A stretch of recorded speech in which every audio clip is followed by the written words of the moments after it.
In these 4 verses, Paul is going to reshape what a household looks like. You could say that he's remolding the household to look like a heavenly home. And that's exactly what Paul is doing. As far as the divisions of the text, verses 18 and 19 stand as one unit, and then verses 20 through 21 stand as the last unit.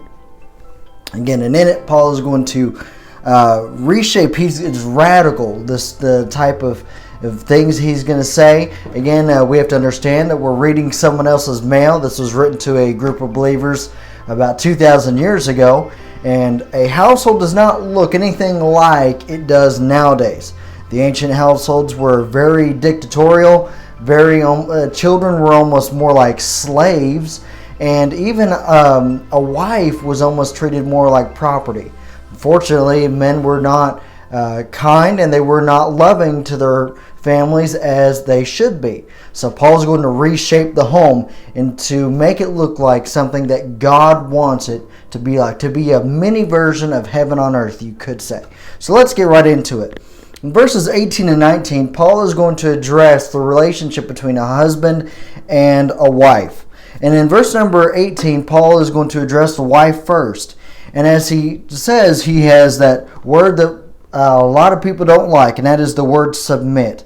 And that is a word that's often associated with the military, and it simply means to be under rule.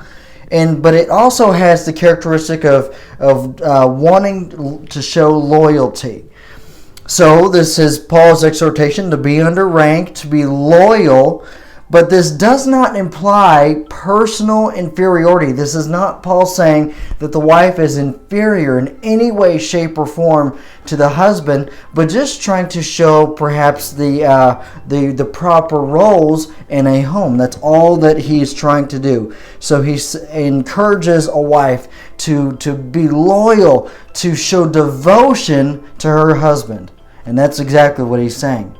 But then when we get to verse number 19, Paul is going to reshape the way a husband needs to look at a wife. Again, remember that back in this day, a husband almost viewed his wife as almost a piece of property. A very unhealthy thing indeed.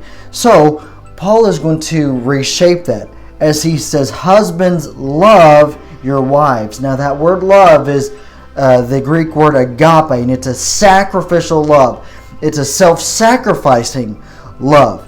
And so he's basically saying, love your wife the way you love yourself. Sacrifice yourself for your wife. Love her in a very sacrificial way. Put aside your wants and desires and serve your wife. Now, if that sounds familiar, maybe the concept sounds familiar, that's because, again, it's a character trait of Jesus Christ.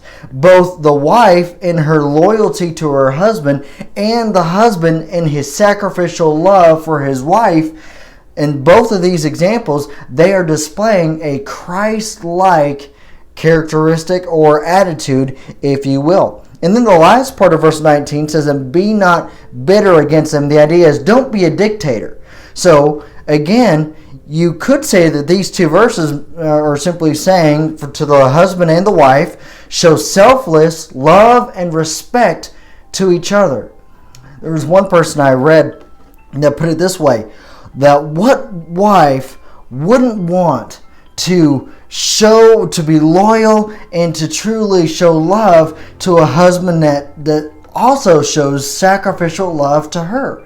And what kind of husband wouldn't want to show sacrificial love to a wife that is loyal to him? So it's a mutual dependence upon each other, and that is a total reshaping from the culture that Paul is writing in this particular text. But then as we go to verses 20 and 21, he's also going to address the relationship between parents and their children. In verse number 20, again, remember that children were almost treated like slaves, if you will. And so in verse number 20, Paul's going to address the children first. As he says, obey your parents in all things, for this is well-pleasing unto the Lord. So the idea is almost that you serve your parents and that you obey your parents just like you're obeying God. And as you obey your parents, you are obeying God. But it doesn't stop there, because in verse number 21, he says, fathers. Now, this isn't just talking to the men, but this is actually talking to both the husband and the wife. It's almost like in some ancient or some older literature how whenever it referred to man, it was really referring to just a generic term for everybody. It's kind of the same idea here. And the idea is that it's talking to the authority of the home, the husband and the wife, both together. So parents, you could say, provoke not your children to anger, lest they be discouraged. So don't be a dictator. Don't treat them like slaves. Don't make them angry. Don't beat them down, but lift them up, encourage them, lest they be discouraged. So in these two verses, you could say that Paul's saying, show love and show selfless love and respect. So it's the exact same thing as verses 18 and 19. You see, in these 4 verses, Paul is tearing down the Roman household as it was, where it was dictatorial and where it was the man was in charge and everyone else was inferior. That was literally their mindset, a very unhealthy thing.